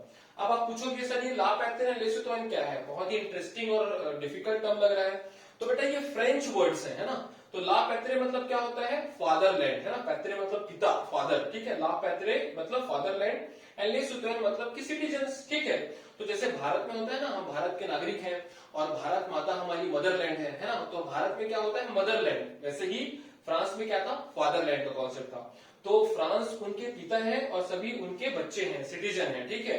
तो इस तरीके का जो कॉन्सेप्ट है वो क्यों लाया गया? ताकि सभी लोग अपने आप को एक फील कर सके, एक जैसा फील कर सके, है ना। इसीलिए ला पैत्रे ले सितोयन का कॉन्सेप्ट बहुत ही इंटरेस्टिंग है, आपको बहुत अच्छे से समझ में आ गया होगा। उसके बाद में जो दूसरा है ना वो ये है कि देखो भाई, अब जो सिटीजन और उनमें एकता तो आ गई, लेकिन और भी देशभक्ति जगाने के लिए वो एक न्यू फ्लैग भी लॉन्च करेंगे, ठीक है, बनाएंगे न्यू फ्लैग।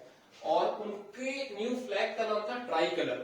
क्यों ट्राई कलर था? क्योंकि उसमें 3 कलर थे, ब्लू, व्हाइट और रेड। आपने फ्रेंच रिवॉल्यूशन में देखा होगा, ब्लू, व्हाइट और रेड जो था उनका नया फ्लैग था, नया झंडा था। अब नया फ्लैग भी बन गया, उसके बाद में वो नए नेशनल एंथम भी लाएंगे, है ना, न्यू नेशनल एंथम। और उस न्यू नेशनल एंथम का नाम क्या था? मर्साइलिस, ठीक है। तो मर्साइलिस आपने सुना होगा क्लास 9 में, जिसको किसने लिखा था? रॉगेट डे ले इसले ने, है ना। तो ये हो गया न्यू नेशनल एंथम। उसके बाद में एक और भी बहुत इंटरेस्टिंग चीज था यहाँ पर, जो कि था लैंग्वेज, है ना। तो इस फ्रांस का जो रीजनल लोकल लैंग्वेज था उन सभी को प्रमोट नहीं किया गया, सिर्फ एक ही लैंग्वेज को प्रमोट किया गया जो कि फ्रेंच था, ठीक है। तो फ्रेंच को क्या बना दिया गया? नेशनल लैंग्वेज, है ना। फ्रेंच क्या बन गया हमारा? नेशनल लैंग्वेज, ठीक। उसके बाद में जो यहाँ पर एक चीज और था, जैसे कि मैं बताया आपको कि जो पावर मोनार्किक सिस्टम से किसके हाथों में आ गई? डेमोक्रेसी, मतलब लोगों के हाथ में आ गई, है ना। तो इसको भी आप लिख सकते हैं इसमें।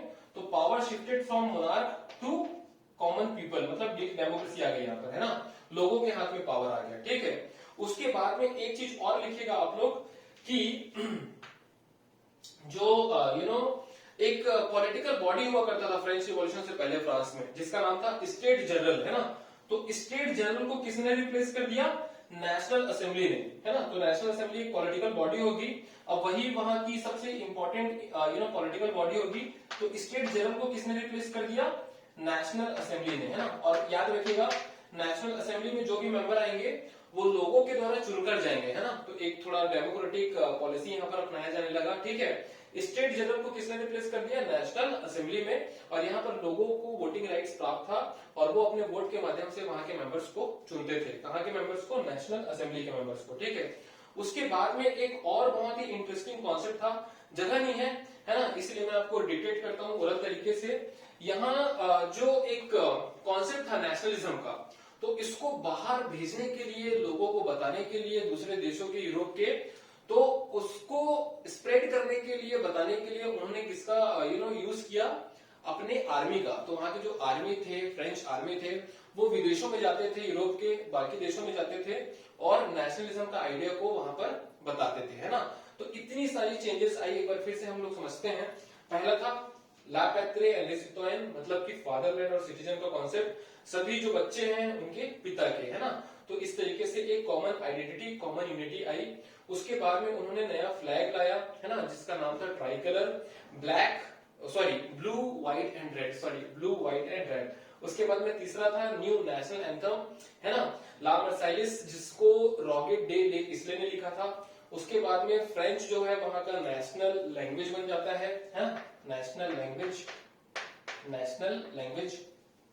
उसके बाद में जो मोनार्की सिस्टम था, है ना, वो कैंसल होके क्या आया, डेमोक्रेसी आया, लोगों के हाथ में पावर आया, है ना। State general was replaced by national assembly.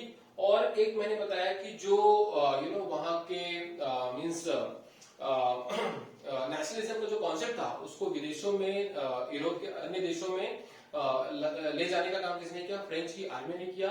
और एक और बहुत ही इंपॉर्टेंट चीज है जिसको मैं बताना चाहूंगा, इंटरनल कस्टम ड्यूटीज, है ना। तो इंटरनल कस्टम ड्यूटीज को भी यहाँ पर क्या कर दिया गया, एबोलिश कर दिया गया, ठीक है। तो लिखिएगा इंटरनल कस्टम ड्यूटीज वर एबोलिश्ड, इंटरनल कस्टम ड्यूटीज वर एबोलिश्ड। अब आप पूछेंगे सर ये कस्टम ड्यूटी क्या होता है, तो देखो, जब भी हम कोई बाहर का सामान, विदेशों का सामान भारत में इंपोर्ट करते हैं ना, तो उसमें क्या लगता है, कस्टम ड्यूटी लगता है। तो कस्टम ड्यूटी हमेशा बाहर के सामानों में लगाया जाता है, घरेलू सामान पे नहीं लगाया जाता, डोमेस्टिक प्रोडक्ट्स पर कस्टम ड्यूटी नहीं लगाया जाता।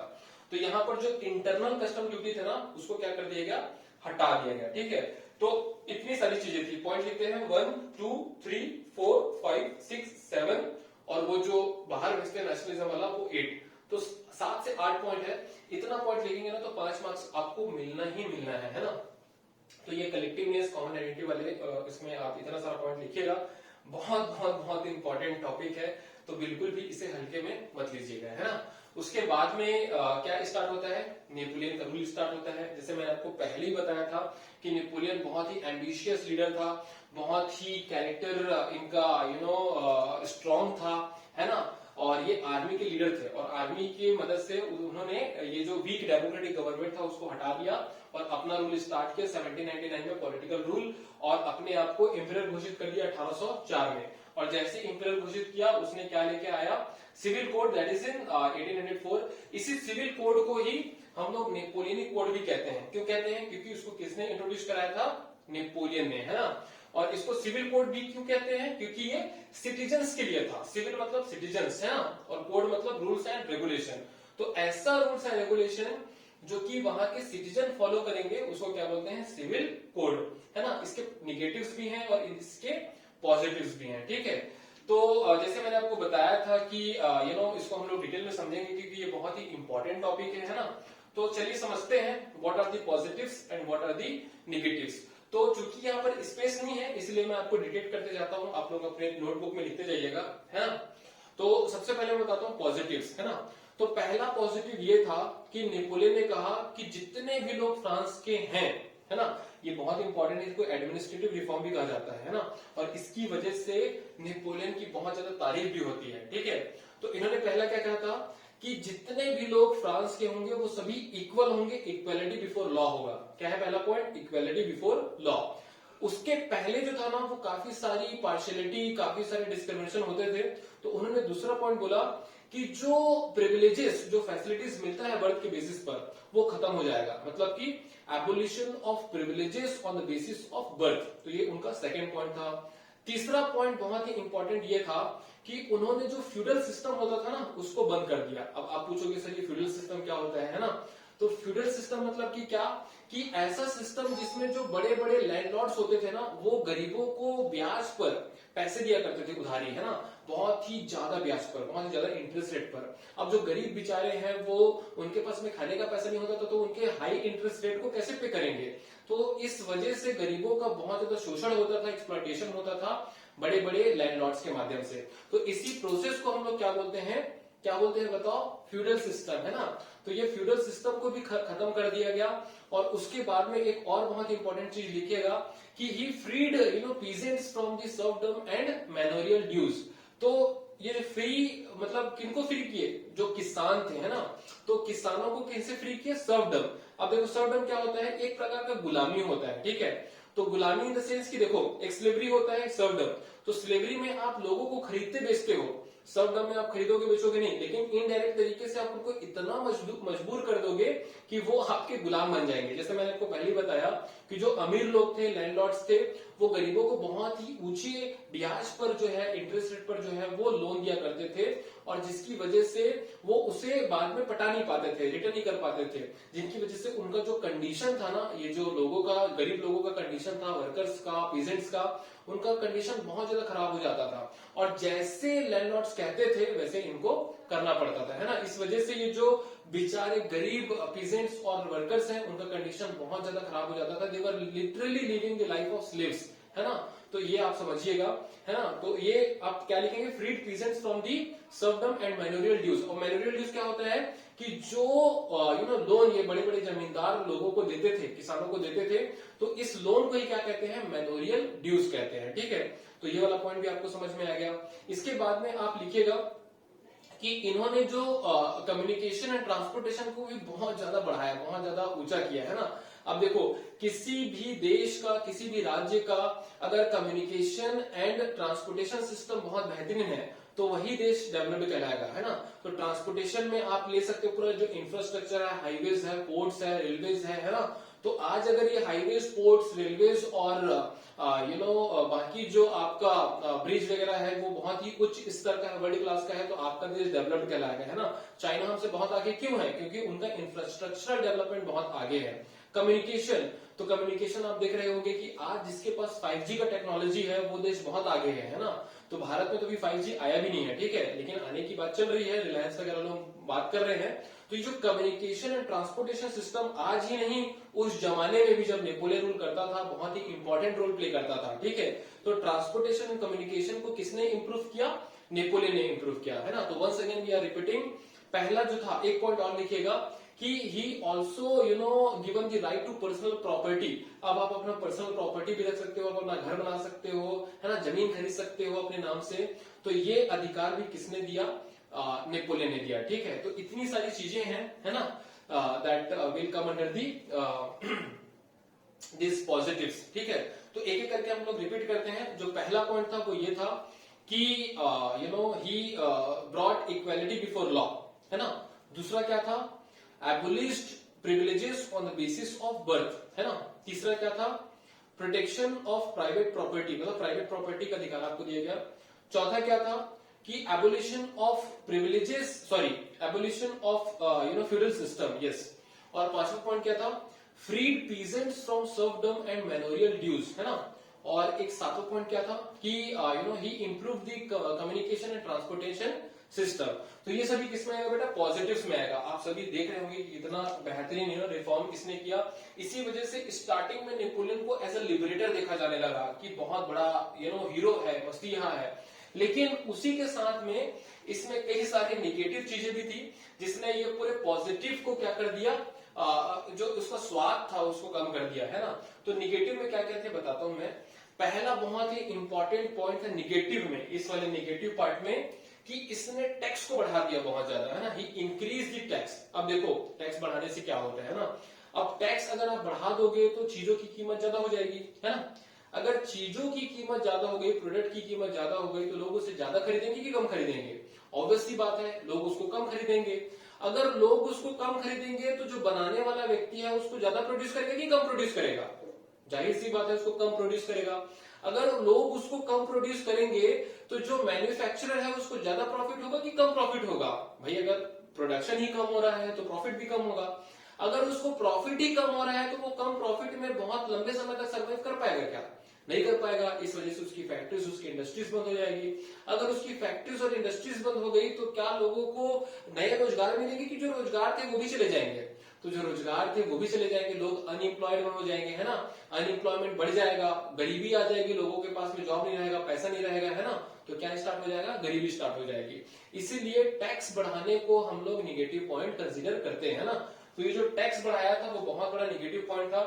दूसरा इसने क्या किया था कि सेंसरशिप इंपोज कर दिया था कि अब फ्रांस में या फिर जितने भी दूसरे टेरिटरी जहां पर ये रूल कर रहा है वहां पर कोई भी व्यक्ति इसके अगेंस्ट में एक शब्द नहीं बोल पाएगा। अगर वो एक शब्द या तो ओरली बोलते हैं तो प्रिंट लिख कर बोलता है तो उसके खिलाफ में जो है वो बहुत बड़ा चार्जेस ये इंपोज कर देंगे, या तो जेल में डाल देंगे या डायरेक्ट खत्म कर देंगे, है ना।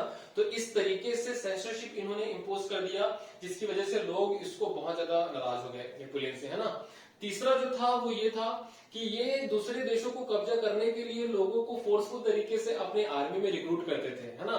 तो this forceful recruitment of the people into the French army was also very important negative point, है ना, within this civil code. ठीक है, तो इस तरीके से आप समझ सकते हो कि भाई अगर मैं आपको बोलूं कि नहीं आप पढ़ाई मत करो, आप मेरे साथ आओ और दूसरे देशों के साथ में हम लोग लड़ेंगे, और मैं नहीं जाऊंगा आप जाओगे दूसरे देश में लड़ने के लिए, तो आप मेरे डिसीजन को सपोर्ट करोगे कि अपोज करोगे? जाहिर सी बात है अपोज करोगे, है ना। तो इसी वजह से लोग भी इसको बहुत ज्यादा नाराज थे इस डिसीजन से।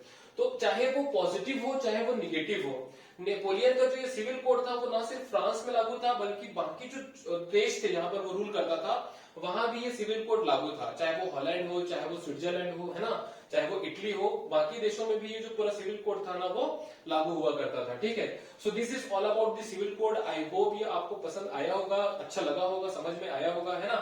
तो इन निगेटिव में हम सिर्फ 3 पॉइंट्स को डिस्कस करेंगे। पहला है ही इंक्रीज टैक्स, दूसरा है ही इम्पोज्ड सेंसरशिप, और तीसरा है क्या कि he forcefully recruited people into the French army. तो ये 3 पॉइंट्स इसमें आपको लिखना है। देखो जगह ना होने की वजह से, स्पेस ना होने की वजह से मैं आपको डिटेक्ट कर रहा हूं। मैं आशा करता हूं कि आप सभी जो है वो अपने नोटबुक में इसको नोट भी कर रहे होंगे, है ना। अब उसके बाद बेटा मैंने क्या बताया था आपको नेक्स्ट पॉइंट में कि ये बहुत बड़ा एम्बिशियस लीडर था। ठीक है, इसके सपने जो थे वो बहुत बड़े थे।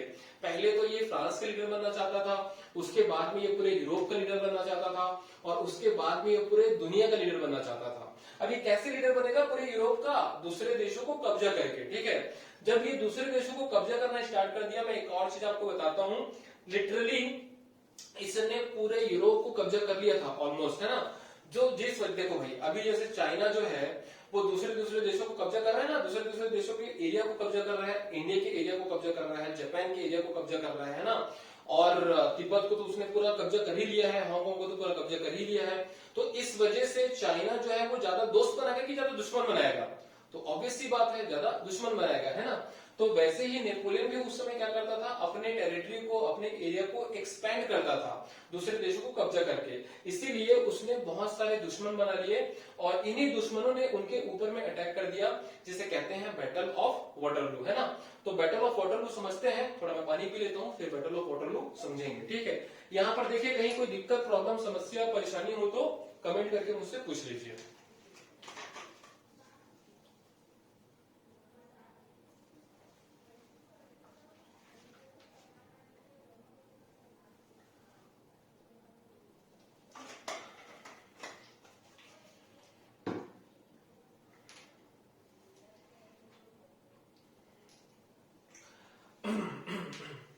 अब उसके बाद में हम लोग देखते हैं बैटल ऑफ वाटरलू, है ना। तो बैटल ऑफ वाटरलू आखिर हुआ क्या था? ठीक है, तो बैटल ऑफ वाटरलू में वो सभी देश, है ना, जो कि नेपोलियन की एक्सपेंशन पॉलिसी से परेशान थे, वो सभी देशों ने अपना एक ग्रुप बनाया जिसे कहते हैं ब्रैप, है ना। तो ये बैटल ऑफ वाटरलू में समझाता हूं यहाँ पर आपको, जिसे कहते हैं ब्रैप। यहाँ पर मैं लिख देता हूं कि एक तरफ थे ब्रैप और एक तरफ था फ्रांस। ठीक है, एक तरफ था फ्रांस एफ से ही मैं डिनोट कर देता हूं, फ्रांस थे। ठीक है, तो ब्रैक मतलब क्या होता है? B for Britain, R for Russia, A for Austria and P for Prussia, है ना।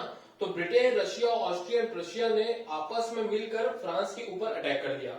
और फ्रांस का लीडर कौन था? नेपोलियन, है ना। फ्रांस का लीडर कौन था? नेपोलियन। अब देखो, एक तरफ 4 देश है और दूसरी तरफ एक अकेला देश है, तो ये बताओ कौन जीतेगा? तो ऑब्वियस सी बात है भाई, ये जो चारों देश हैं इन्होंने मिलकर नेपोलियन को हरा दिया। और ये कब हुआ था? 1815 में, ठीक है। इस पर्टिकुलर बैटल से पहले भी एक बैटल हुआ था जो कि कई बार आ जाता है, जो कि 1813 में हुआ था, है ना, जिसे बैटल ऑफ लिप्जिग भी कहते हैं, ठीक है। तो याद रखिएगा, बैटल ऑफ लिप्जिग कब हुआ था? 1813 में। और उस बैटल में भी किसकी हार हुई थी? नेपोलियन की हार हुई थी। लेकिन नेपोलियन हारा जरूर था, बाकी उसको कोई डैमेज नहीं हुआ था, ठीक है। लेकिन सबसे बड़ा डैमेज कब हुआ? 2 सालों बाद 1815 में, जब वो बैटल ऑफ वाटरलू में हार जाता है। जैसे ही इसमें उसकी हार होती है, उसकी पूरी सत्ता जो है वो खत्म हो जाती है, उसका पूरा एम्पायर खत्म हो जाता है और वो अपना जान बचाकर कहां चले जाता है? सेंट हेलेना आइलैंड में, है ना। और वहां पर उसकी मृत्यु होती है 1821 में, ठीक है। तो नेपोलियन हारा जरूर था लेकिन मरा नहीं था। वो कब मरता है? 1821 में। कहां मरता है? सेंट हेलेना में, है ना। लेकिन ये जो जीती हुई कंट्रीज है, that is Britain, Russia, Austria, Prussia, वो जीतने के बाद में फ्रांस के ऊपर में बहुत सारे रिस्ट्रिक्शंस इंपोज कर देते हैं, ठीक है। पेनल्टीज लगा देते हैं। कौन से? ट्रीटी के माध्यम से, ट्रीटी ऑफ वियना, है ना। अब ये एक क्वेश्चन आता है कि भाई वियना कहां था? तो वियना कहां था? ऑस्ट्रिया में। कहां था वियना? ऑस्ट्रिया में, है ना। एक ये भी क्वेश्चन आता है कि इस पूरे ट्रीटी ऑफ वियना को किसने मैनेज किया था? तो इस पूरे ट्रीटी ऑफ वियना को किसने मैनेज और कंडक्ट किया था? ऑस्ट्रिया के चांसलर, जिनका नाम था ड्यूक मेटरनिक, है ना। याद रखिएगा, बहुत ही इंपॉर्टेंट कैरेक्टर है ये ड्यूक मेटरनिक। कई सारे इंपॉर्टेंट स्टेटमेंट दिए हैं, बोर्ड एग्जामिनेशन में डायरेक्ट आता है। डीएम मैंने लिख दिया ड्यूक मेटरनिक, है ना। ड्यूक मतलब क्या होता है? राजकुमार, है ना। मेटरनिक, ड्यूक मेटरनिक थे, ये चांसलर थे। चांसलर जो है वो बहुत ही इंपॉर्टेंट पोस्ट होता है, पद होता है। It is equivalent to prime minister of India, है ना। जैसे भारत में प्राइम मिनिस्टर होता है ना, वैसे यूरोपियन देश में क्या होते हैं? चांसलर होते हैं। तो ये कौन थे? चांसलर थे। और इन्होंने ही ये पूरा कांग्रेस मतलब क्या होता है? मीटिंग। इन्होंने ये पूरा मीटिंग और पूरा जो कॉन्फ्रेंस था उसको कंडक्ट कराया था, है ना। और इसमें बहुत सारे पॉइंट्स थे जिसको मैं एक एक करके बताता हूँ। स्पेस ना होने की वजह से मैं आपको डिटेल करवाऊंगा और आप सभी उसको लिखेंगे, ठीक है। तो treaty of Vienna, that is Duke Metternich. I hope this is clear to all of you, है ना। नाम याद रखिएगा ड्यूक मेटरनिक। किस लिए नाम याद रखिएगा? क्योंकि इन्होंने बहुत बड़े बड़े स्टेटमेंट दिए हैं, बोर्ड एग्जामिनेशन में डायरेक्ट पूछता है उसको, ठीक है। तो ये भी कब हुआ था? 1815 में। तो इसमें हमको टोटल 5 पॉइंट्स लिखना है, तो जल्दी से उसको लिखते हैं 5 पॉइंट्स। देखो, ट्रीटी ऑफ वियना इंपॉर्टेंट है ना, यहाँ पर मैंने मार्क किया हुआ है, ठीक है। तो सीरियसली लिखेगा अच्छे से, ठीक। तो सबसे बड़ा पॉइंट ये था कि इस ट्रीटी ऑफ वियना को किसने करवा रहे थे, है ना, ये जो ड्यूक मेटरनिक थे। और इसमें जीती हुई कंट्रीज कौन थे? That is Britain, Russia, Austria, Prussia. ये जो चारों के चारों देश थे जो है ना, वो मोनार्किक नेशन थे, मोनार्क थे, है ना। और ये जो फ्रांस था वो क्या था? डिक्टेटरशिप था, डिक्टेटर था वहां का। तो भाई अगर चारों के चारों मोनार्किक नेशन है, तो फ्रांस में वो कौन सा गवर्नमेंट चाहेंगे? मैं आपसे पूछता हूं, क्या वो मोनार्किक सिस्टम चाहेंगे, क्या वो डेमोक्रेटिक सिस्टम चाहेंगे, या फिर वो डिक्टेटरशिप चाहेंगे? तो आंसर क्या होगा बताइए? तो आंसर होगा मोनार्किक सिस्टम, है ना। क्यों मोनार्किक सिस्टम? क्योंकि वो खुद मोनार्किक है चारों के चारों, है ना। इसीलिए जो इसका पहला पॉइंट होगा ट्रीटी ऑफ वियना में, तो ये क्या होगा बेटा? मोनार्किक सिस्टम फिर से वापस आ गया। कौन सा सिस्टम वापस आ गया? मोनार्किक सिस्टम। और ये मोनार्किक सिस्टम फ्रांस में कब से कब तक रहेगा? 1815 से 1830 तक रहेगा ना, लगभग 15 सालों तक ये पूरा मोनार्किक सिस्टम रहेगा। दूसरा बहुत ही इंपॉर्टेंट पॉइंट ये है कि फ्रांस का ये जो पूरा मतलब बैटल ऑफ वाटरलू है जिसमें फ्रांस का हार हुआ था, ये किस वजह से हुआ था? नेपोलियन के एक्सपेंशन पॉलिसी की वजह से, है ना।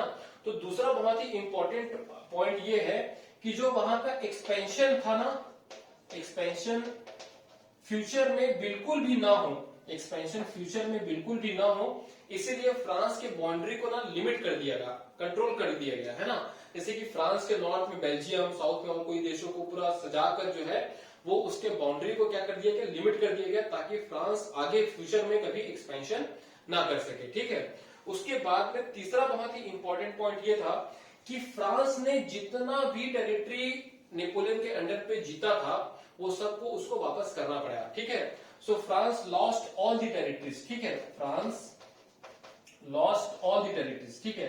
की मतलब टेरिटरीज, और ये क्रॉस का साइन बना देता हूं, तो ये सभी को वापस करना पड़ा, जो कि उसने किसके अंडर पे जीता था? नेपोलियन के अंडर पे जीता था, ठीक है। उसके बाद चौथा पॉइंट लिखिएगा कि जो देश जीते थे उनको तो कुछ नया टेरिटरीज मिलेगा ना, तो इसमें जो प्रशिया था, ठीक है, देखो प्रशिया जो है ना, आपको एक चीज मैं बताता हूं, प्रशिया जो है वही पहले का जर्मनी था, है ना, जर्मनी का पुराना नाम क्या था, प्रशिया था, ठीक है। जैसे भारत है ना, तो भारत जैसे पहले और अभी भी कहलाता है हिंदुस्तान में से, तो कई सारे नाम होते हैं, भारत, इंडिया, हिंदुस्तान, वैसे ही जो जर्मनी था उसका पुराना नाम क्या था, प्रशिया था, ठीक है, प्रशियन इंपायर, है ना। तो याद रखिएगा ये जो प्रशिया है ना, देख रहे हैं आपको मेनी कंट्रीज में पी फॉर प्रशिया, तो प्रशिया जीता था, तो प्रशिया को किसका कंट्रोल मिला, प्रशिया को मिला कंट्रोल सैक्सोनी का, SAXONY, सैक्सोनी का कंट्रोल मिला। वैसे ही जो ऑस्ट्रिया था उसको कहां का कंट्रोल मिला, नॉर्थ इटली का। देखो ये याद रखना है आपको कि ऑस्ट्रिया को किसका कंट्रोल मिला, नॉर्थ इटली का। क्यों आपको याद रखना है, क्योंकि जब हम लोग इटालियन यूनिफिकेशन पढ़ेंगे तो आपको यहां पर याद रखना है कि जो नॉर्थ इटली में कौन रूल कर रहा था, ऑस्ट्रिया रूल कर रहा था, है ना। तो ये आपको याद रखना है, ठीक है। ऑस्ट्रिया को क्या मिला, नॉर्थ इटली मिला, और जो रशिया था उसको क्या मिला, पोलैंड मिलता है। क्या मिलता है बेटा, पोलैंड, है ना। तो इस तरीके से आपको ये ट्रीटी ऑफ वियना याद रखना है। ट्रीटी ऑफ वियना में एक चीज मैं फिर से रिपीट करता हूं कि क्या सिस्टम फिर से वापस आ गया, मोनार्किक सिस्टम फिर से वापस आ गया, कहां पर, फ्रांस में, है ना। तो जो चीजें हैं उसको मैं फिर से एक बार तुरंत रिपीट कर देता हूं। फर्स्ट पॉइंट, मोनार्किक सिस्टम रीस्टोर्ड, है ना। अब मोनार्किक सिस्टम तो आ गया, लेकिन वहां फैमिली कौन रूल करेगा, तो फैमिली याद रखिएगा, बर्बन फैमिली, वही फैमिली जो कि हमने क्लास 9 में पढ़ा था, बर्बन, हाँ। तो Bourbon family was restored and monarchic system brought back, ठीक है। उसके बाद में जो फ्रांस का जितना भी एक्सपेंशन था उसको लिमिट कर दिया गया, उसके बाउंड्रीज के चारों ओर नए नए देशों को स्टैब्लिश कर दिया गया, ठीक है। उसके बाद में जो फ्रांस है ना, उसने जितनी भी टेरिटरी नेपोलियन के अंडर पे जीती थी उसको सबको वापस करना पड़ा, और जो नए जीते हुए देश थे उनको नए नए टेरिटरीज मिले। जैसे प्रशिया को जो है वो सैक्सोनी मिलता है, और उसके वेस्टर्न फ्रंट पे जितने भी नए एरियाज थे वो भी उनको मिल जाते हैं, ठीक है। ऑस्ट्रिया को क्या मिलता है, नॉर्थ इटली का कंट्रोल मिल जाता है, और रशिया को क्या मिल जाता है, पोलैंड का कंट्रोल मिल जाता है, ठीक है। तो इस तरीके से जो ट्रीटी ऑफ वियना कंप्लीट होता है, बहुत ही इंपॉर्टेंट टॉपिक है ये, है ना, आपको याद रखना है बहुत अच्छे से, ठीक। तो I hope this is clear to all of you. अब उसके बाद में जो तीसरा है टॉपिक है वो है सोसाइटी। तो सोसाइटी को जल्दी से बहुत अच्छे तरीके से समझते हैं। इसमें before starting I just want to tell you, liberalism को बहुत अच्छे से समझना है और ज़ोल्वेरिन को बहुत अच्छे से समझना है। दो बहुत बार बोर्ड एग्जामिनेशन में आ चुका है, ठीक है। तो चलिए स्टार्ट करते हैं। अगर आप इस सोसाइटी ऑफ यूरोप की देखेंगे ना, तो इसमें तीन, किसी भी सोसाइटी को देखेंगे तो तीन तो होते ही है ना, rich, poor and middle class. तो वैसे ही यहां भी थे, aristocrats were extremely rich, peasants and workers were extremely poor and new middle class were in between, है ना। तो ये जो थे भाई बहुत ही पैसे वाले थे, इनका डोमिनेंस बहुत ही ज्यादा था, इनकी पॉपुलेशन बहुत ही कम थी, पैसों वालों की पॉपुलेशन तो बहुत कम होती है ना, और इनको सभी फैसिलिटीज अवेलेबल थे, ठीक है।